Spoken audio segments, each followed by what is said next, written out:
Welcome to another episode of Around the Grounds with the Property Baron. It's the 7th of August 2026. I'm Jason Barron. Each week I'm joined by Nick Meredith and Hugo Fonseca to discuss all things property, what's happening in the markets that we work in. It's where we catch up, share what we're seeing around the grounds across southeast Queensland, New South Wales, and what's been happening in the investment space. No headlines, no hype, just real conversations, real insights on what's actually happening on the ground in the market right now. Good morning, Nick and Hugo. Morning, guys. Good morning, everyone. Fair bit to talk about this week. Still a bit of uncertainty in the market from both buyers and sellers, unsure what to do. A lot of them sitting on the sidelines. Some news coming out that the major capital cities have taken a bit of a step backwards in terms of price declines. A fair bit happening in the SMSF space for us at the moment. So what are we seeing out there, guys? Well, from my point of view, Jason, particularly just in the Brisbane area, last weekend was a real upturn actually in the amount of people out and about looking at open houses on the Saturday. It was quite surprising that the numbers had been just steady for quite a while now. But last weekend there seemed like a real uptick in numbers, and the agents themselves were seeing that. They were all saying, "Oh, geez, good day today, got good numbers." So yeah, let's see if this week follows up from that. Yeah, on my end, obviously, as you know, I've been up there with you guys and the team.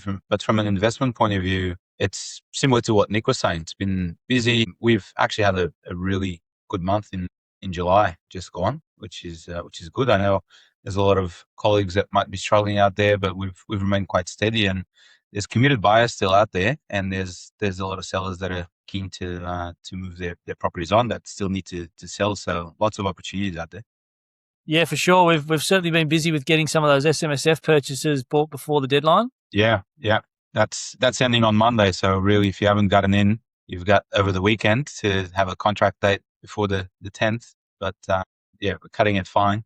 I know we had an inquiry, which was just yesterday, someone wanting to still get in. But it's important also not to panic buy, right? We've helped a lot of SMSF clients over the last few weeks. And that was our key message, was it's not just about buying whatever and buying anything. It's still about buying right. And if we can do so within the deadline, then perfect. And we've been able to for all our clients so far. Yeah, for sure. I think across the board, one of the big topics we've been dealing with over the last few weeks, or at least the last month, is still that uncertainty around the market after the budget fallout. I know in our market that I'm heavily involved in up at Noosa and the Sunshine Coast, we've still got low stock volumes for now. Buyers seem to be sort of hesitating and deciding that the best course of action at the moment is to do nothing. There's not as many buyers buying, not as many sellers putting their properties on the market up here either, which is really interesting to see how it all pans out. A little bit of talk from some of the agents in the last couple of weeks about their pipeline starting to fill up coming into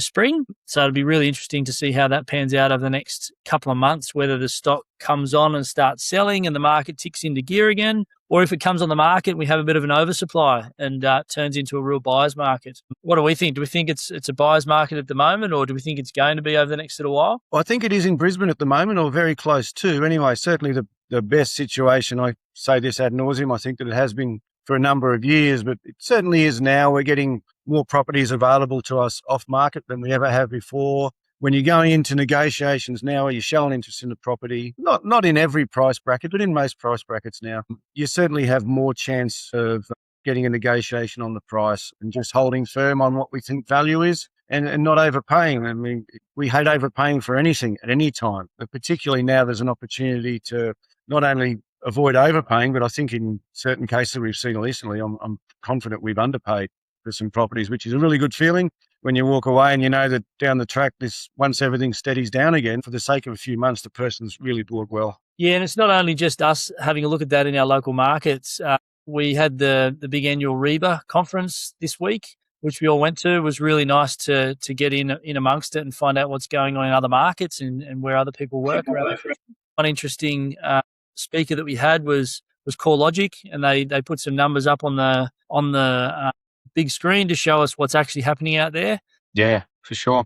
I think to Nick's point, it's absolutely a buyer's market, and that presentation reassured us that that's the case. I thought it was really interesting that the key data point, or one of the data points he went through, was that there's not necessarily a lot of new supply on the market, but the total supply is actually above the 5-year average for I think it was all major capital cities. So it's not that there's a lot coming on the market, but things are taking longer to sell. And so there's an accumulation of supply which makes it a perfect time for anyone that's wanting to buy at the moment, because there's less competition and more motivated sellers that have been trying to sell for a little while. Once this period passes and those properties either get bought up or they get pulled off the market because they've struggled to sell, we go back to the previous situation of not enough supply.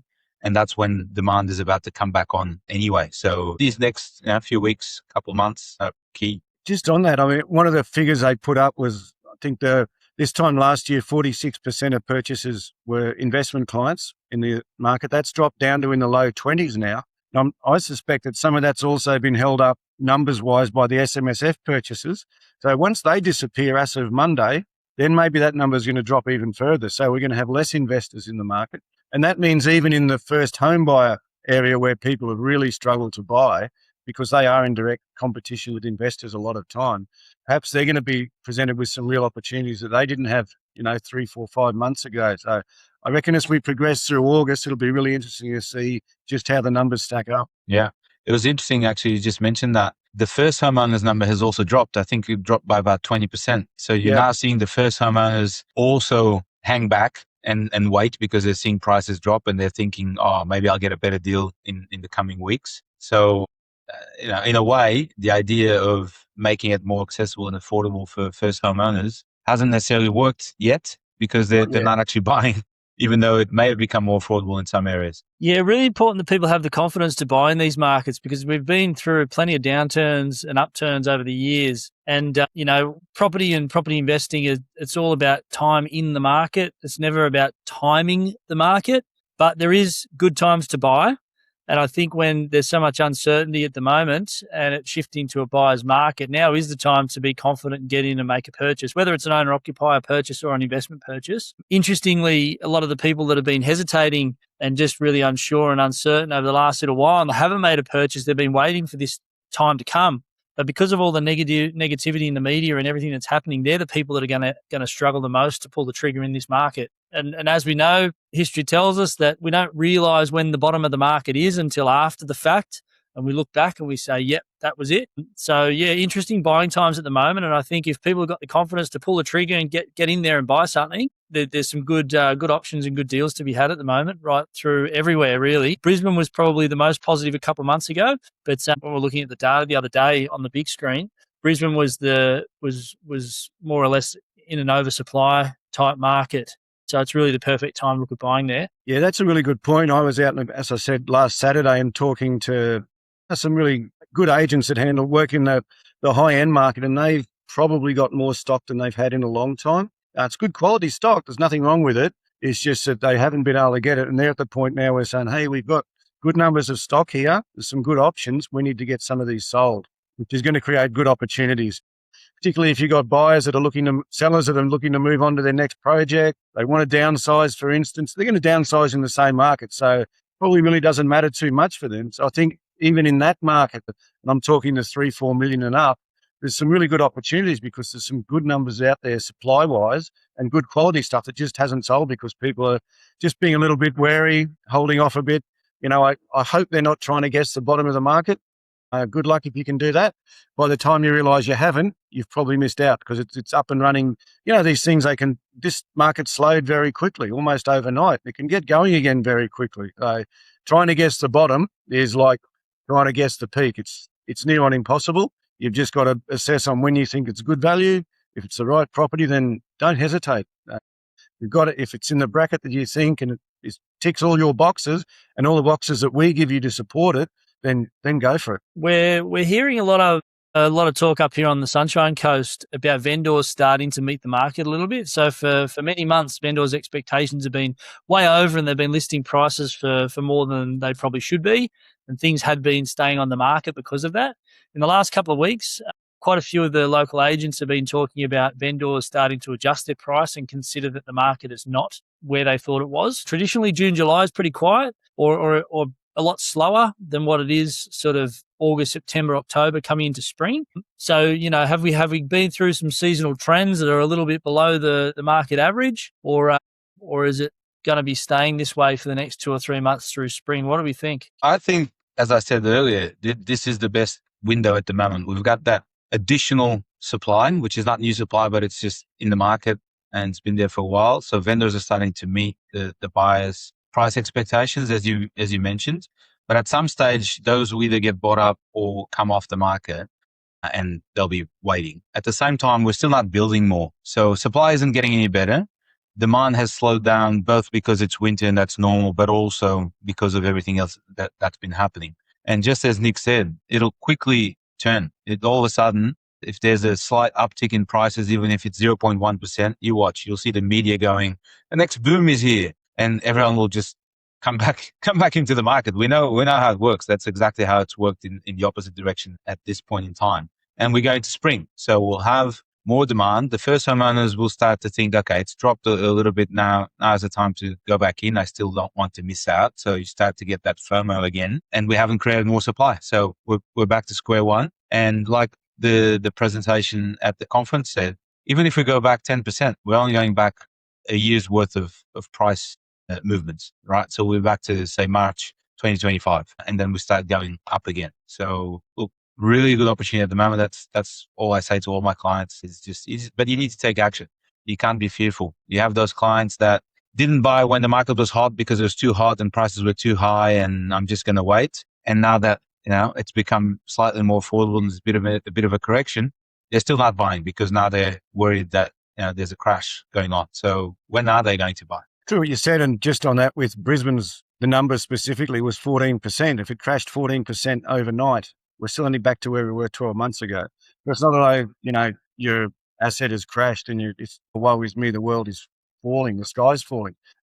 There's a few out there I certainly think the media don't help. You see all this hype about property markets crashing and all that sort of thing, and it's a couple of percent or 3%. I think one came out recently was how dramatic it was in Brisbane. It was a 0.3% variance.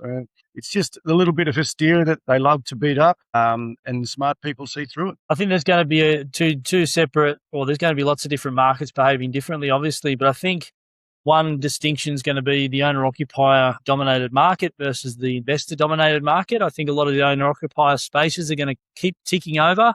I think prices have come back a little bit, and they may come back a little bit more. Activity might be low, but when we obviously buy for our investors, we're trying to buy in markets that are dominated by owner-occupiers anyway, because they're the ones that have the more long-term capital growth. So it'll be interesting to see how those markets behave. Some of those investor-dominated markets might take quite a bit of a dip, but we wouldn't be suggesting to buy in those markets anyway, right? So if we can stick to the owner-occupier markets, it's probably going to tick over, over spring. It'll be interesting to see how busy it is or not. If people need to sell before they buy again, and they're selling in a worse market than they're buying in, it might be pretty tricky for them. I guess we won't know until it all sort of plays out. We've got quite a few good clients that we're looking to buy for in the owner-occupier space and the investor space at the moment. Inquiries dropped a little bit, but I guess with the inquiry that's coming through, it's good quality. They're qualified and they're ready to buy. So it's good times for us at the moment with some good clients looking to buy with probably more favourable conditions for the buyers that we're representing, which is nice. Yeah, for sure. And I guess Queensland, we're coming into that spring season where poor Southerners who've frozen themselves through another winter decide, well, enough's enough, and we get the uptick, particularly Sunshine Coast, Jason. We know there's a lot of Victorians, a lot of Southerners that like Noosa, and if they've been through a pretty rough winter, this is normally when Noosa starts to get a bit of an uptick. Mate, myself included, having just flown back from the Sunshine Coast to New South Wales, mate, trust me, I'm over winter. I want to go back. We think it's getting cold, but it really isn't getting too cold compared to a lot of other places, is it? It was 23 or 24 degrees a couple of days ago when I was up there. Yeah, this morning I drove the kids to school and it was 4 degrees, or the car was showing 4 degrees outside. Yeah, it's nice. It is nice up here. We sometimes take it for granted. We had that conference up in Noosa, the national conference, during the week, and a lot of people that were up there were having a great time on holidays, going to the beach and all the rest of it. And for us, it's pretty normal, but we do live in a nice place. For sure. What else is happening out there at the moment? There will be some interesting figures in Brisbane in the next 2 to 3 weeks. There's some prestige properties on the market that are getting close to sales. A couple of suburb records will need to be set, so that'll be really interesting. I know one agent's got probably 4 listings that are going to be well in excess of $10 million. Now, if they sell, that's all of a sudden you'll find people are going, Brisbane property market's taking off again. And I know there's significant interest in those properties, so they are getting close to securing them. So that'll be really interesting, because just that uptick will really change, I think, some people's attitude. It will certainly change in some ways the media's attitude, because these are houses that they like to promote on their news channels as well. So if they can then promote it again, say it's a successful result, then all of a sudden it doesn't take much for mood to change, particularly in that prestige market. If people are getting deals away and good purchases are being made, then that market can change pretty quickly, just the mentality around it. Yeah, prestige market in Noosa has probably had a few properties sit on the market a bit longer than they were hoping for. I think in that section of the market, people are still sitting on their hands a little bit too up here. People still got the money, but they're sort of waiting to find out what's going on. Can we get a better deal in a few months' time, or should we just buy it now and move on? We've got a couple of prestige buyers that we're working with, as we always do, and agents are contacting us more so than usual with their listings in that space, which is also quite nice. Yeah.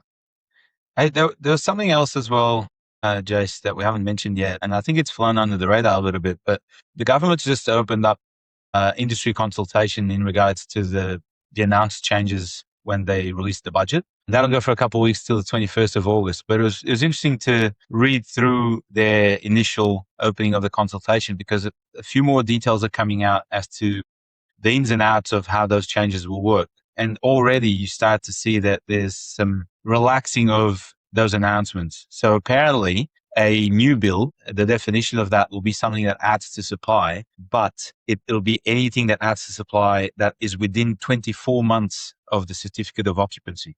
So all of a sudden you've got properties that could be 2 years old and still be considered a new build. So already they're relaxing it a little bit in the opening things up, and we're only a couple of months from the budget announcement. The other one was that if it's occupied by an NDIS tenant, then that's exempt as well. Or if it's affordable housing, that's exempt. So I think over time, we're going to, as they nut out the details and the ins and outs of it, we're going to start to see that there's even more opportunity than we thought there would be, regardless of these changes. It's amazing that they didn't consult more industry professionals before they actually announced changes, and coming out and saying that rents were going to increase by $2 a week or something ridiculous like that. The incompetency with making these decisions is unbelievable at the federal government level.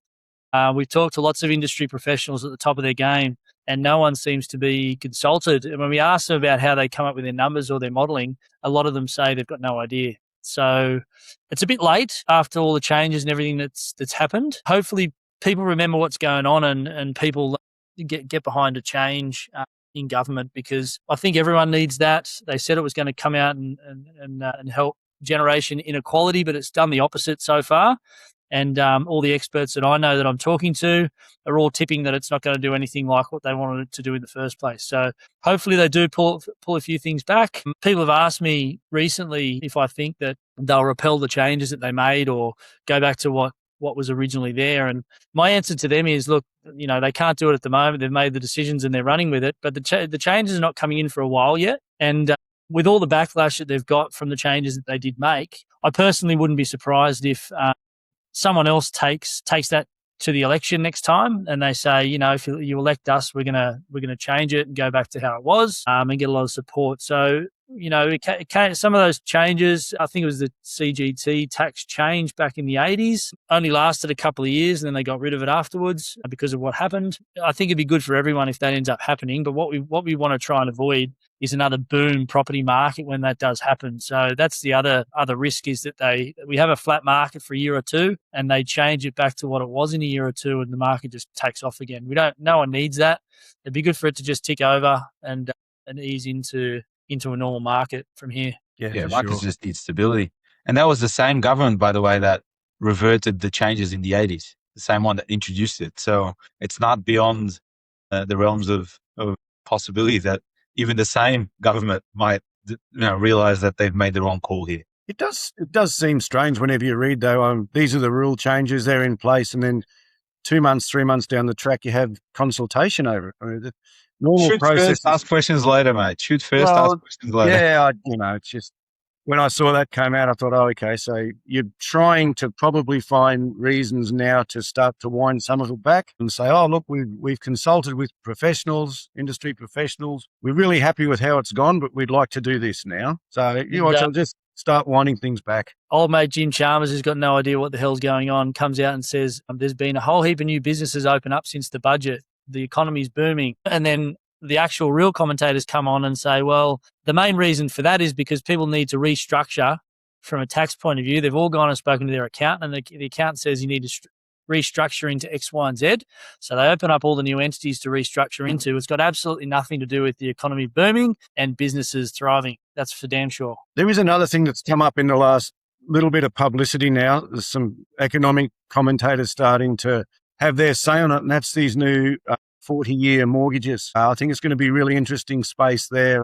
Obviously, a lot of people think that's great. I can get in lower repayments. But it also went back to when mortgages were at 15 years, and then they got extended out to 25. And all that really did was just increase the price of housing because more people could afford to buy the housing there with the payments. So just extending out to 40 years, it's there's a few spider webs on that. I'm not so sure that's a great idea. Access to finance and people's borrowing capacity increasing always has an impact on property prices. Absolutely. Yeah, absolutely. And look, I'm sure there's an age restriction around it. I think you've got to be 30 and under to access a 40-year mortgage. But when you actually do the numbers on how much you would end up paying, it's an astronomical difference. Yeah. We end up paying a lot more interest, right? And again, these are targeted at younger borrowers. You know, your first home owners. It just reminds me of the different schemes that the government's introduced to help those first home owners. You think about the Help to Buy scheme, which is the one where I think they only need a 2% deposit and the government takes an equity stake in the property. You think about those buyers, if they bought 6 months ago with a 2% deposit, right now, depending on the market that they're in, they're highly likely to be, have less in negative equity. So they're probably being worth less than what their loan was for. And yet we've got the government promoting that these price drops are great for first home owners because more can get into the market. What about the ones that they helped get into the market 6 months ago? Are they happy with those ones, or are they no longer first home owners, so it doesn't matter? No, but if their property's gone backwards in value, I'm sure the government will help cover those losses if they have to sell. Sure. Yeah, they'll be fine. They'll be fine. That was a big stitch up, that one. Yeah, get in last year and watch the prices drop in a negative equity position. Interestingly, with that Help to Buy scheme, Hugo, there's some reporting coming out of the amount of non-citizens that are using it. There's no checks on the non-citizens whether they've got properties overseas that they've already bought. You know, it'd be nice if it was actually helping the Australian citizens buy property. So a lot of things coming out in the budget, not very well thought out for sure. Hopefully things get back to a little bit more normal sometime soon. We'll see what happens. On that note, thanks to everyone for listening. Don't forget to follow the podcast Around the Grounds on Spotify. We'll see you next week. See you guys. See ya. All right, I better get going to that inspection. Do you have to stop the recording? No. Got to keep going.